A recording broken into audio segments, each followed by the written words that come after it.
She texted, "Hey, I need 2 months no contact for my healing." I replied, "Take it." Then I notarized a storage inventory, moved her boxes to a secure unit, and transferred the utilities back to her name. The moment the power shut off, her healing ended with a panic call. I, 29 male, got an interesting text from my girlfriend Sloane7 3 weeks ago. We'd been together for 2 years, living together for the last 10 months in my apartment. Here's the backstory. I've been renting this place for 5 years. 2-bedroom, decent neighborhood, rent controlled at $1,400 a month. When Sloane moved in, we agreed she'd cover utilities and groceries since I was covering rent. Seemed fair. Utilities ran about $200 to $300 monthly. Groceries maybe $400. Way less than half the rent. Things had been weird for about a month before the text. She'd been distant, spending lots of time at her friend Jade's place, coming home late from her yoga teacher training. When I'd try to talk about it, she'd say I was projecting my insecurities and blocking her growth journey. Then, Tuesday morning, while I'm literally making her breakfast, she sends me this text. Not says it, texts it. From the bedroom. "Hey, I need to talk to you about something important. I've been doing a lot of inner work with my spiritual advisor, and I've realized I need space to complete my healing journey. I'm requesting 2 months of no contact starting today. This means no texts, calls, or interactions. I'll be staying with Jade but keeping my things here since this is temporary. Please respect my boundaries during this crucial time. Namaste." I walk into the bedroom with her omelet. She's already packing a bag. "You're serious?" I ask. She doesn't even look at me. "My therapist says you'll probably resist this. It's normal, but if you really love me, you'll give me the space I need to heal." Heal from what? From codependency, from toxic patterns, from us. "So we're breaking up?" She finally looks at me, annoyed. "No. God, why do men always think in such binary terms? I just need space. 2 months, then we can reconnect from a healthier place. And you'll keep your stuff here?" "Well, yeah, I'm on the lease." Narrator, she was not on the lease. "I need you to respect this boundary," she continued. "No contact means no contact. Don't text, don't call, don't show up at Jade's. I'll reach out when I'm ready." She grabbed her bag and headed for the door. Stopped, came back, grabbed the omelet and left. I sat there for a good 10 minutes, just processing. Then I said out loud to my empty apartment, "Take it." And that's when I started planning. Update 1. Y'all asked for updates, so here we go. First thing I did after Sloane left was document everything. Took photos of every room, every item of hers, created a detailed inventory. Downloaded our entire text history. Screenshot her Venmo transactions showing she hadn't paid for utilities in 3 months. Yeah, forgot to mention that detail. Wednesday, I called my landlord, Robert. Good guy, owns a few buildings, we've always been cool. "Hey Robert, quick question. Is Sloane on my lease?" "Who's Sloane?" "My girlfriend who's been living here." "Oh, the yoga girl?" "No, she's listed as an authorized guest." "Why?" "She moved out. Temporarily," she says. "Wants 2 months of no contact to heal." Robert laughed. Actually laughed. "Kid, I've been a landlord for 30 years. When they say they need space to heal, they're already dating someone else." That stung, but I pushed through. "Can I remove her as an authorized guest?" "It's your lease. Send me an email, I'll update the records." Done. Thursday, I went to the utility companies.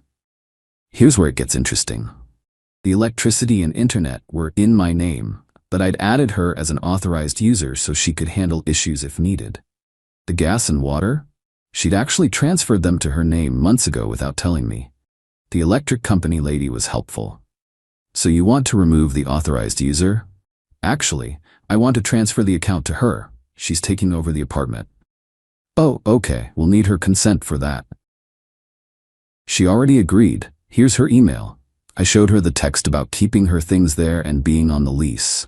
That's not really consent for utility transfer. "Oh, well then, I guess I need to cancel my service. I'm moving." "We can definitely do that. When would you like it disconnected?" "End of the month." That gives her 2 weeks to set up her own account. Same conversation with the internet company. The gas and water? Already in her name. Perfect. Friday, I started packing her stuff. Carefully, respectfully.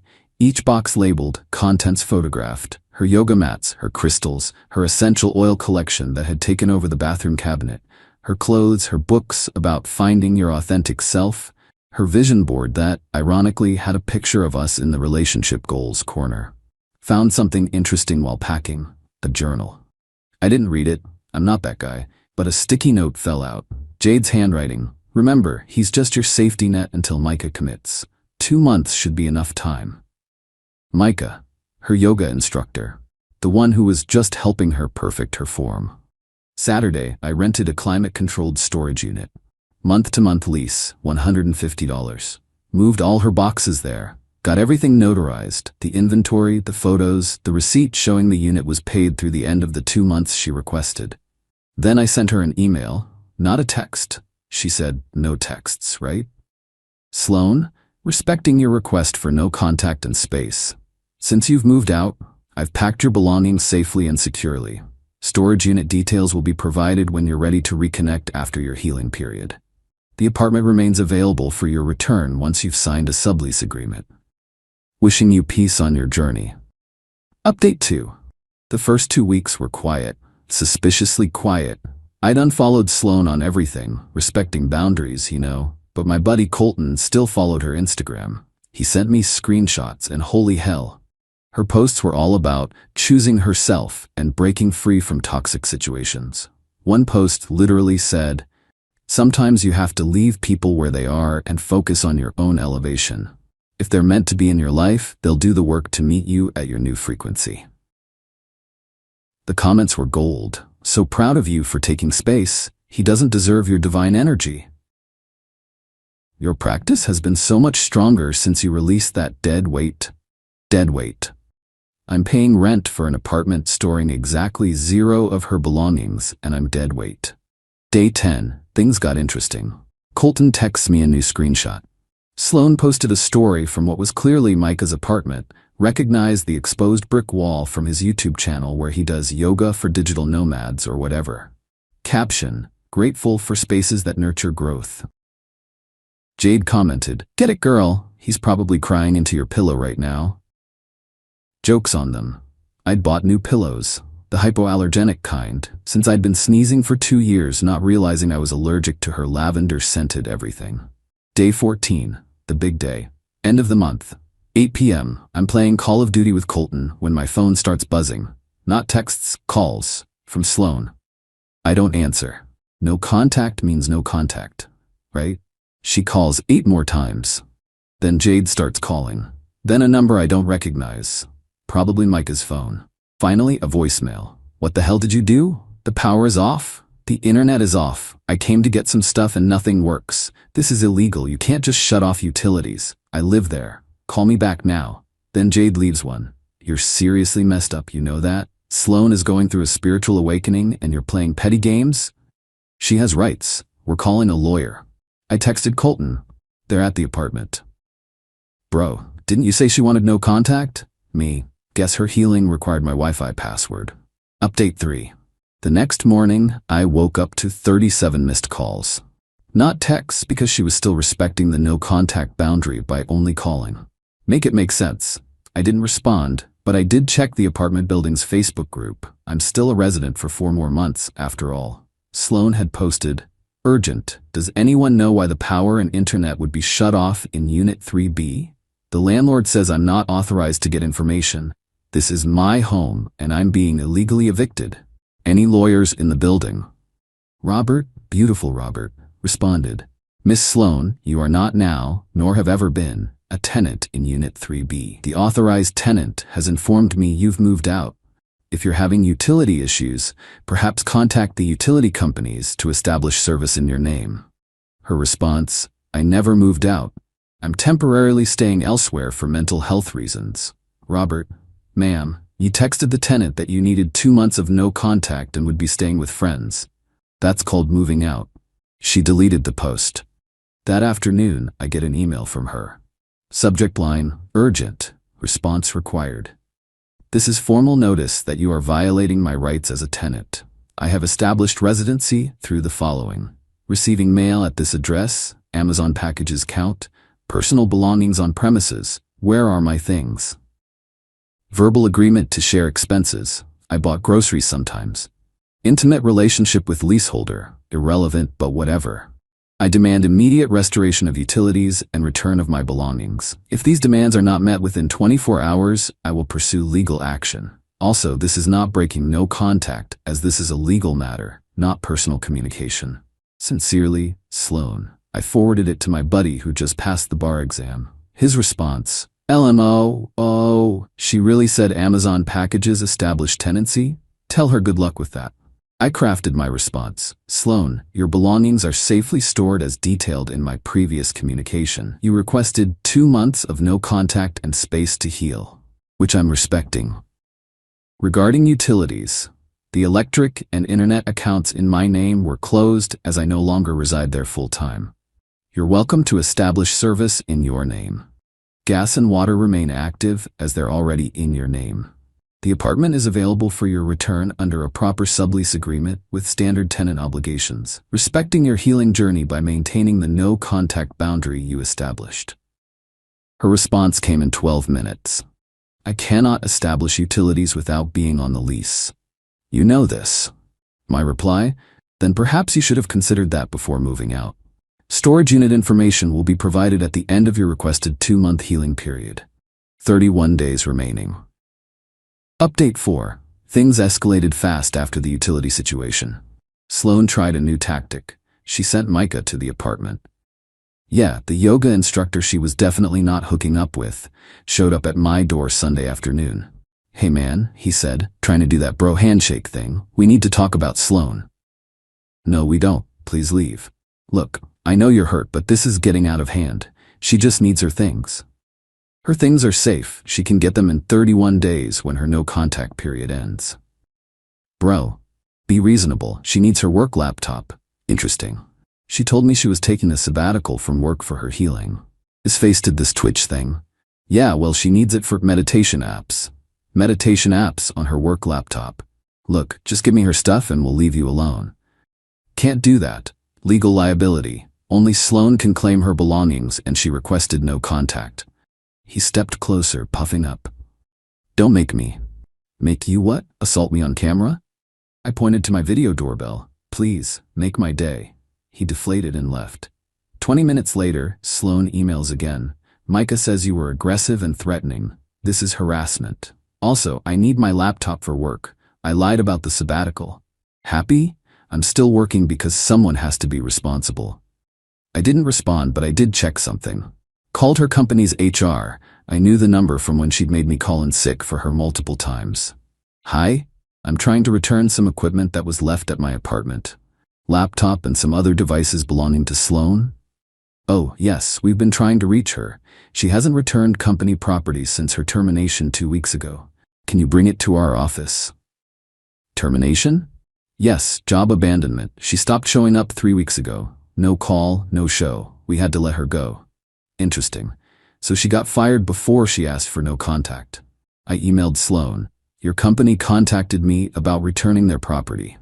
I've coordinated with their IT department for pickup from the storage unit. They'll be in touch about the termination paperwork you haven't completed. Her response was immediate. You had no right to contact my employer. Former employer. They contacted my landlord looking for you. I was helping return their property. I'm going to sue you for everything. For storing your belongings safely and returning stolen company property? Good luck. Radio silence for 12 hours. Then at 2 a.m., the real panic set in. Please, I need my things. I can't afford a lawyer. Micah's roommate is coming back from abroad and I can't stay there. Jade's boyfriend is fed up with me being there. I have nowhere to go and no job. And my things are in storage, and I can't even afford to get the electricity turned back on, and the gas bill is overdue, and I didn't respond. No contact means no contact. Final update. The 2-month mark is still 3 weeks away, but this story has reached its conclusion. Last Tuesday, I get a call from Robert, the landlord. Hey kid, thought you should know. Your ex showed up at my office crying, asking to be added to your lease. Said you two had reconciled. We haven't even spoken. I figured, but here's the thing. She's 3 months behind on the gas bill. They're shutting it off tomorrow.